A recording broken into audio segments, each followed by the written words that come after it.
All right, guys, we have an exciting show for you guys today. We are talking about a word that has been misdefined, not defined correctly, and it is messing up relationships. You don't want to miss this. This is actually a continuation of a show that we did several months back. If you look in the description, you'll see that show, and it'll be an extension from that. But we have something exciting, so let's talk about it. Thank you for tuning in. We are Tristin and Michael, and you are listening to Fuse Transparent Conversations from Marriage, Family, and Relationships. We invite you to join us as we discuss topics that are thought about but not talked about. So tell your friends and family to check us out, and always check us out on all of our socials as well as our website, fusedmarriages.com. What's going on, Nap Queen? Nap Queen. I was up early. Yeah, she was up early. She was dozing y'all before we doing the show. She was like, I said, where you at? I fell asleep. I'm like, in 2 minutes? I'm like, I was tired, and I didn't even really get good sleep. It was just like I closed my eyes, yeah. and they opened a few minutes later. Too much information. I know. Just our personal stuff got going on. It's all good. Hey, they understand when you just take that you nap. Just can't. Take that 2 minute nap. Get that. Is that a power nap? No, it's not. It's a moment. It's a moment. No, it's not really much of a nap. It's not a nap 2 minutes at all. At all. Looking sharp, sir, with the white pants. Okay. You clean me up. You kind of, You make it work, babe. You make me work. We're having a love festival. Put me together. All right. No problem with it.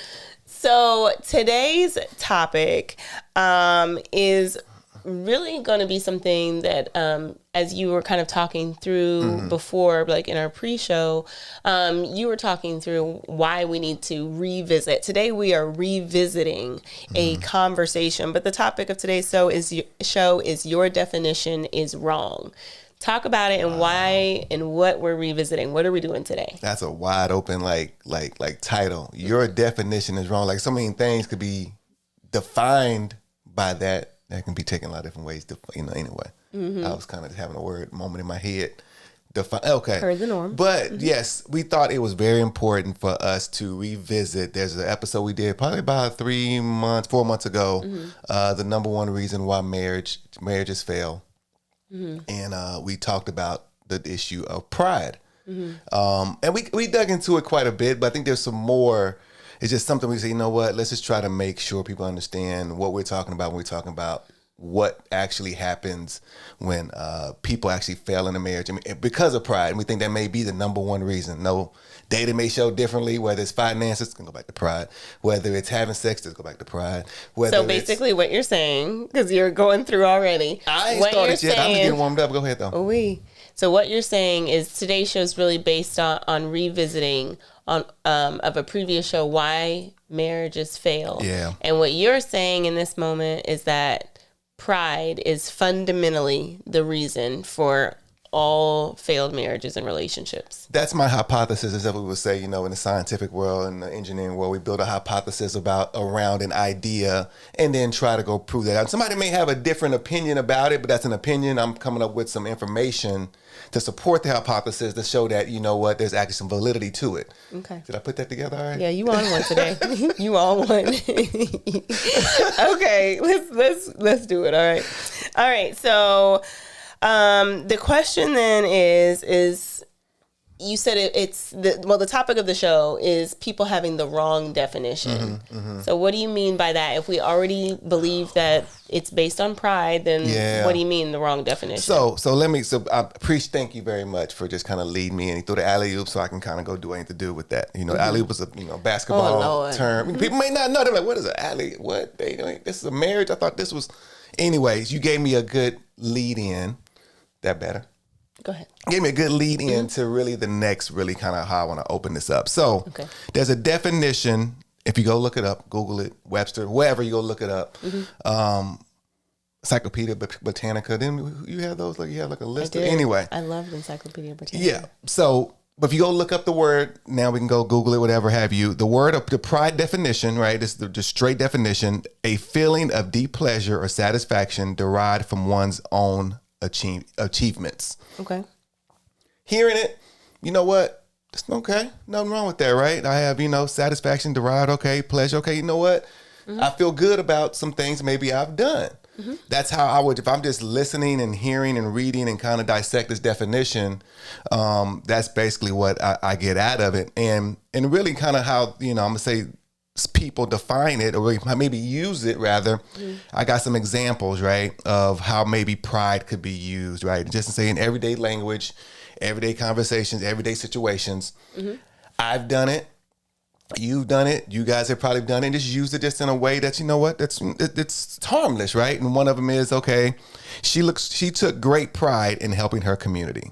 Okay. Very straightforward. We celebrated the team's victory with a sense of pride and accomplishment. Good. He was filled with pride when he saw how much progress he made. Positive. The student's success brought a deep sense of pride to their teacher. I wear my cultural heritage with pride. I felt immense pride in being part of their company. Standing up for what is right gives me a sense of pride. She looked at our artwork with pride. We take pride in creating a welcoming space. His pride in his family's achievements was evident. So you're saying all of these are a misuse of the word pride? What I'm saying is that from the definition that I just gave, I think that's a perfect use for that. Okay. Right. I would agree. And I think everybody would agree. Like, you know what? That is pretty normal. That fits this, that, and the other. But I would want to counter that just a little bit. If we want to talk, you have something you want to say? Okay. I just want to counter that just a little bit and just say, you know what? Could we be using the wrong definition? Okay, explain. Of pride. If we look at the word pride, is it possible that we have been misusing the definition in a way that we really wasn't intended to be used? Okay. Right. We know Webster defined it, but Webster got it from somewhere. Who is Webster anyway? Is that like a person? What is that? Maybe. I don't know. This, you know what I mean? But see, I got to do a study on who Webster is because he came up, whoever he is, came up with these list of definitions and put it together. But could Webster have got it wrong? Could Google got it wrong? Wikipedia, whatever. Where you're looking stuff up. Okay, so what is the alternative? Supposing that that's not the way that we should utilize the word, what is the alternative? So my hypothesis is the alternative is that the word pride has been misused or misdefined or not defined correctly, right? And my hypothesis is that, you know what? Pride is actually a negative word. There's nothing good about pride. Okay. I think the original definition, this is how I'm going to define it, right? And we can make the discussion around this, right? Okay. Pride. This is Michael's definition, or at least how I research and understand the definition of the word, and we can talk about it. Elevating one's opinions and thoughts above God's authoritative word. Okay. Read it one more time. Yes. Elevating one's opinions and thoughts above God's authoritative word. Okay. Okay. So just that definition is like you're saying you're putting your thoughts, you're putting your opinions basically above what God is saying. Okay. And where I get that from, we go reference it, we won't read it, but if you go to Proverbs 3:34, it talks about pride, and it references again in James 4:6. Okay. About God opposes pride. And I'm going to get a list of things. If I take that definition, and if we look at really what I think pride is really driving in us in our relationships, marital, family, friendships, whatever have you, I think some of these will resonate with each one of us. And I'm saying this from the standpoint, I definitely have fallen in some of these categories. Okay, let's hear it. Right, maybe all of them, I don't know, but hopefully, maybe I don't know. Anyway, I've fallen in some of these categories, right? And we're just kind of leading. Okay, so here we go. Pride will not let you say you're sorry. Pride will not let you forgive. Pride will not make you see another person's perspective. Pride will make you walk away when you should stay.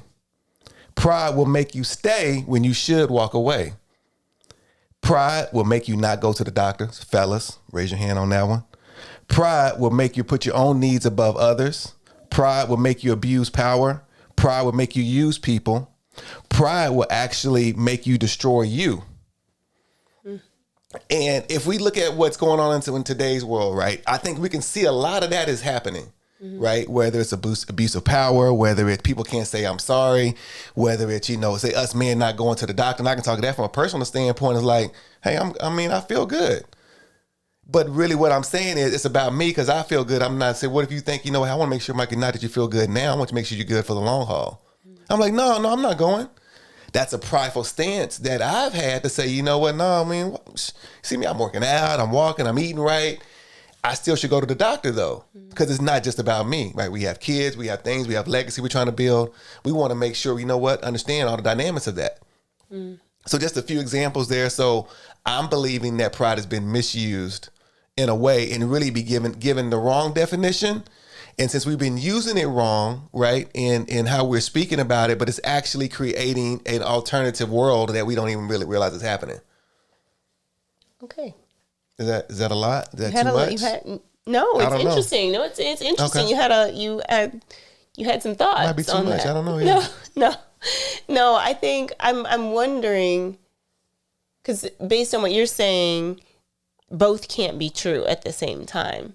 And so that's what I'm thinking through. Is it possible for both to be true, or did we maybe take one too far, or are we weaponizing it? But I need to think through that. But what I definitely am hearing that I think is super relevant is when we elevate our thoughts and ourselves in a way that is that really puts ourselves, like in the position of gods or lords of anything, then we automatically run over what's really valuable and what's really important. So I'd like you to kind of read those again, just one by one, so we can jump into some of them. You talked about the health one a little bit from a male perspective, but I'd love to kind of consider some of those other ones too. Yeah, absolutely. Let's start with the first one, at least that I named off. You know what? Pride would not let you say that you're sorry. So as we think about that in the context of relationship, like you said that you believe that this is the foundation of why relationships fail. So as I'm thinking through that and hearing that, I definitely agree. I think most people would, but I don't think that they think of it like that. Right. Like, I don't think that they think, well, I'm not saying sorry. They almost think of it like, well, I'm not wrong. What am I apologizing for? Which again is the root. I mean, the root of that is still pride. So you're wrong either way. But if you're able to almost like justify, well, they are the one that started it, or, it's not really my problem, or they shouldn't have been offended by what I said, or whatever the thing is, it's going to keep you from being, from apologizing, because you're able to say, it's not really me. Like, I'm okay. I think, even the base of what you're saying is like, you know what, the idea of that, you know what, I cannot be wrong. So why would I apologize? Like, there's no way I was wrong. Me. I know, never. That's really the posture that a person is taking when you say you can't say you're sorry. Yeah. Right. Even if it's apologizing for, say, you know what, I hate that it got to this. Can I be sorry for that? Well, it's a really mature. You know what I mean? That takes a level of maturity to be able to say, like, man, maybe I shouldn't have escalated it in this way. Right. Maybe I should have been mature enough to approach it differently, or to pause on it or anything.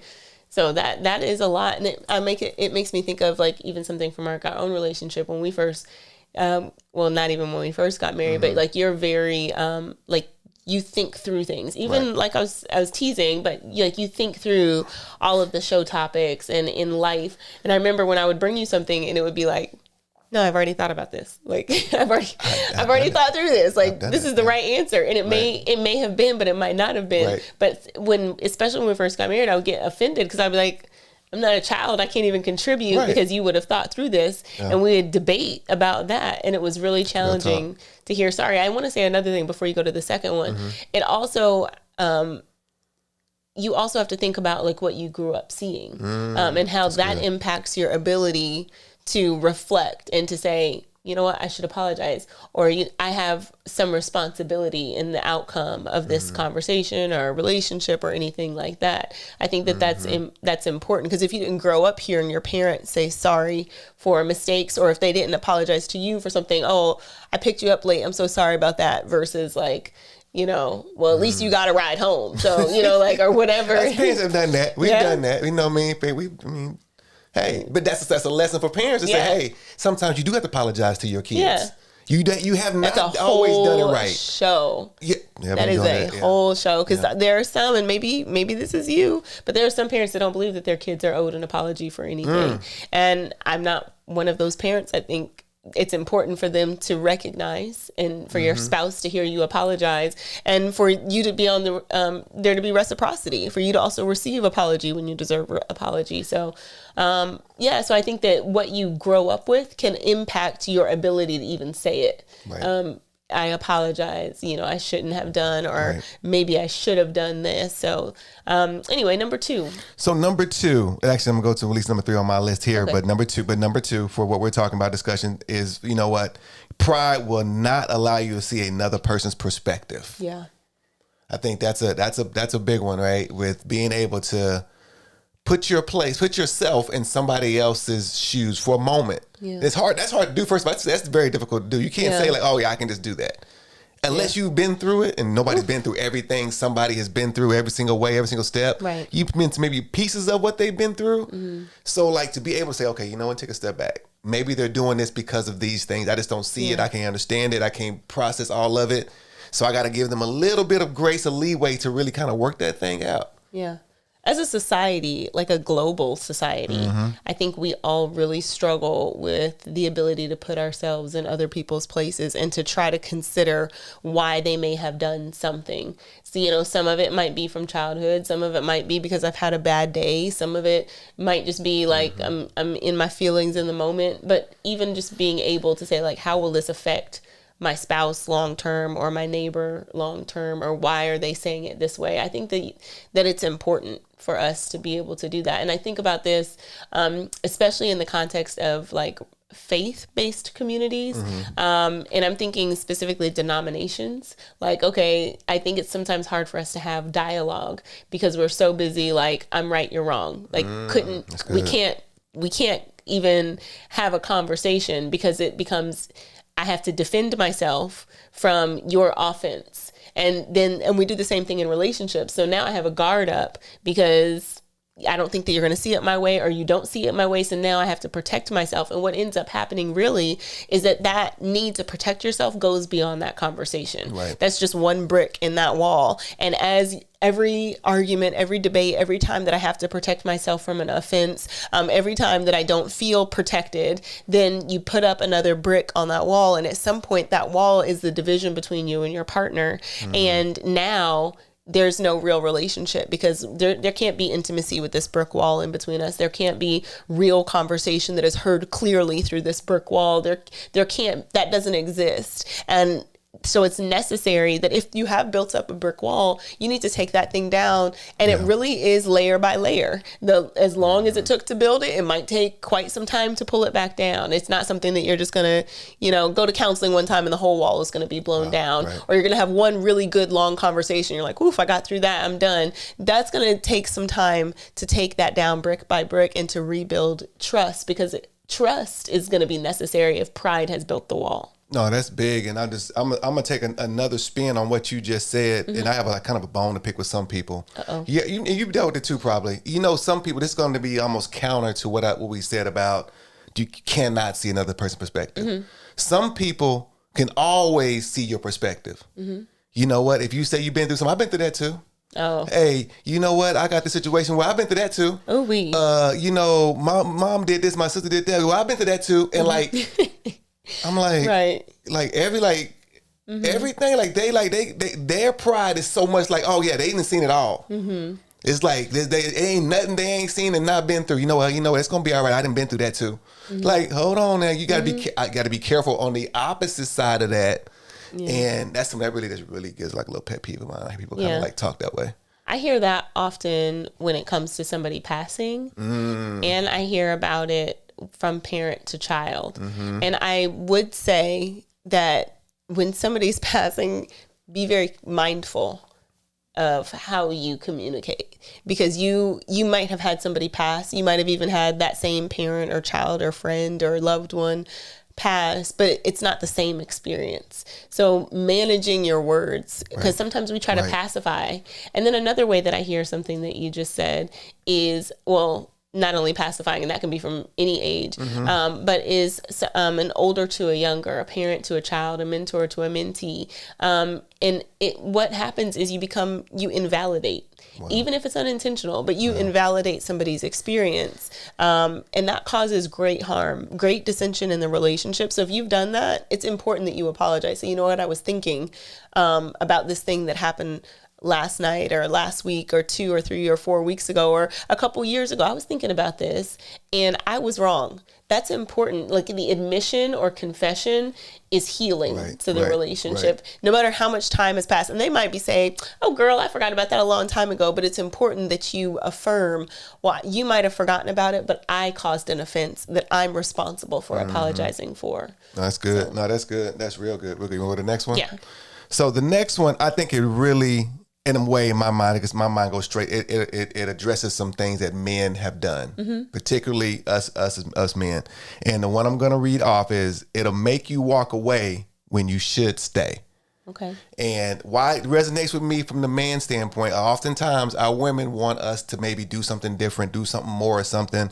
And our pride be like, you know what, I ain't doing that. It don't take all that. She don't need all that. My mama didn't ask for that. My whatever, like, I ain't never do that before. And what we end up doing, standing in our pride, and instead of staying, we end up walking away. We end up losing what we should be keeping. And I think of men that I seen it, I done done it probably, and sometimes like, you know what, well, let me get to a level where, okay, hold on. Like, I got to get myself down to a place where I say, can I see that I should I be changing? Should I be changing? That's good. And I think that you can do that physically. And I think you can also do it like emotionally or even mentally. Like I would almost equate the other to checking out. Like, man, she gonna be all right. You know, like I'm gonna go do me. She'll be all right. She'll get over it. Maybe that's a better way to say that. And another one, I'm gonna let you talk on this one. I want you to give on this. I think it applies to women, which is the opposite. Which you can kind of want you to speak on it. Say. Okay. It'll make you stay when you should walk away. Pride will make you stay when you should walk away. I think that's huge because a lot of, well, I'll speak very generally, but I think that like we are hearts, you know, like we want to care, we want to help, we want to fix it, and not fix it in the same one, like men, like what's the solution? Let's get to the solution. But like, I want to help build it. I want to help bake it. I want to see it come together and participate in that. And then on the other side, be happy that I was able to be part of the process. And I think that the idea of leaving something, especially when you've invested that much energy or that much time, is almost more devastating. Now you feel like, well, I've worked so hard for it, I can't just let it go.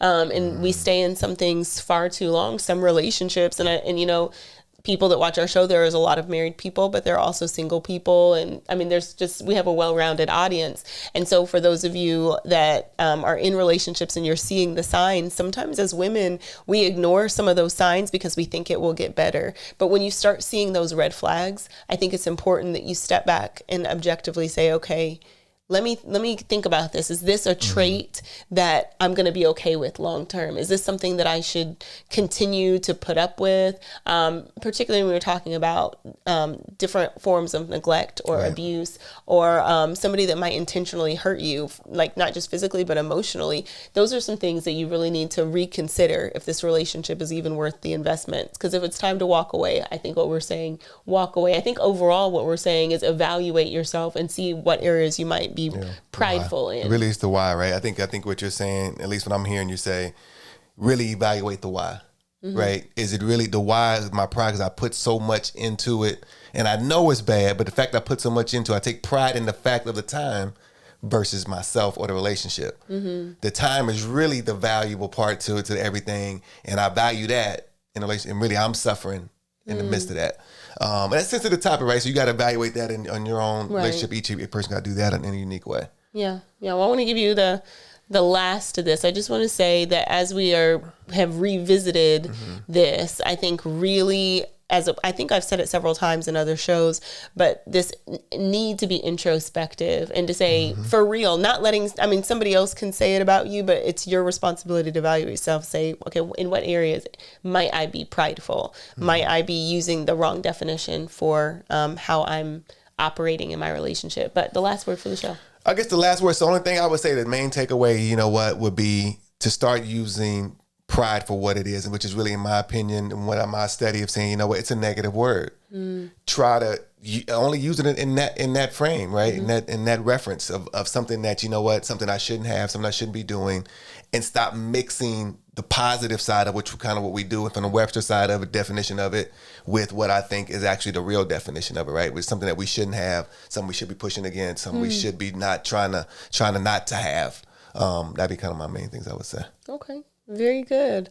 Well, thank you guys for joining us. We appreciate it. As usual, we want you to continue this conversation in your communities. But we thank you for being with us in today's show. And as always, let's talk about it. Like a Tristin.